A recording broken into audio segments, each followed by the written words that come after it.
एक गांव में एक धनी व्यक्ति रहता था। उसका नाम था भैरोमल। भैरोमल के पास बहुत खेत थे। उसने बहुत से नौकर और मजदूर रख छोड़े थे। भैरोमल बहुत सुस्त और आलसी था। वह कभी अपने खेतों को देखने नहीं जाता था। अपने मजदूर और नौकरों को भेजकर ही वह काम करवाता था। उसके मजदूर और नौकर मनमाना काम करते थे। वे लोग खेत पर थोड़ी देर काम करते थे, बाकी घर बैठे ही रहते थे। इधर उधर घूमते और गप्पे लड़ाया करते थे। खेत ना तो सही समय पर जोते जाते थे और ना ही सींचे जाते थे और ना उनमें ठीक से खाद पड़ती थी। खेतों में बीज भी समय पर नहीं पड़ते थे और उनकी घास तो कोई निकालता ही नहीं था। इसका नतीजा यह हुआ कि उपज धीरे धीरे घटने लगी। थोड़े दिनों में भैरोमल गरीब होने लगा। उसी गांव में राम प्रसाद नामक एक दूसरा किसान था।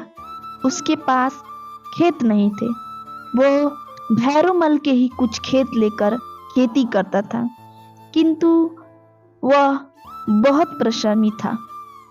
अपने मजदूरों के साथ वह खेत पर जाता था और डटकर परिश्रम करता था। उसके खेत भली भांति जोते जाते और सींचे जाते थे। अच्छी खाद पड़ती थी, फालतू के घास निकाली जाती थी और बीज भी समय पर बोए जाते थे। उसके घर के लोग भी उसके साथ खेत पर काम करते थे। खेत में उपज अच्छी होती थी। लगान देकर और खर्च करके भी वह बहुत अन्न बचा लेता था। थोड़े दिनों में रामप्रसाद धनी हो गया। जब भैरोमल बहुत गरीब हो गया और उसके ऊपर महाजनों का ऋण हो गया, तो उसे अपने खेत बेचने की आवश्यकता जान पड़ी।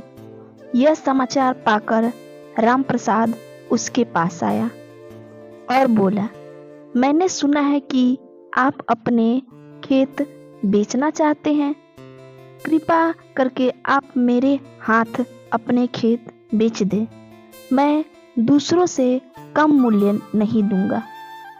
भैरोमल ने आश्चर्य से पूछा, भाई रामप्रसाद, मेरे पास इतने खेत होते हुए भी मैं ऋणी हो गया, किंतु तुम्हारे पास धन कहाँ से आ गया?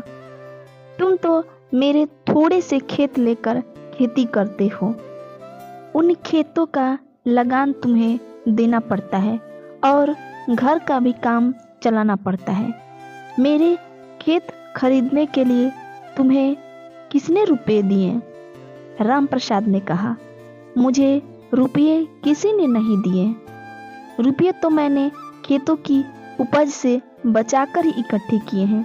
आपकी खेती और मेरी खेती में एक अंतर है। आप नौकरों, मजदूरों आदि सबसे काम करने के लिए जाओ जाओ कहते हैं। आपकी संपत्ति भी चली गई। मैं मजदूरों और नौकरों से पहले काम करने को तैयार होकर आओ कहकर बुलाता हूँ। इससे मेरे यहाँ संपत्ति आती है। अब भैरोमल बात समझ गया। उसने थोड़े से खेत रामप्रसाद के हाथ बेचकर अपना ऋण चुका दिया और बाकी खेतों में परिश्रम पूर्वक खेती करने लगा। थोड़े ही दिनों में उसकी दशा सुधर गई। वह फिर सुखी और संपन्न हो गया। अब उसे पता चला कि जीवन में किया गया परिश्रम ही हमें सफलता दिला सकता है।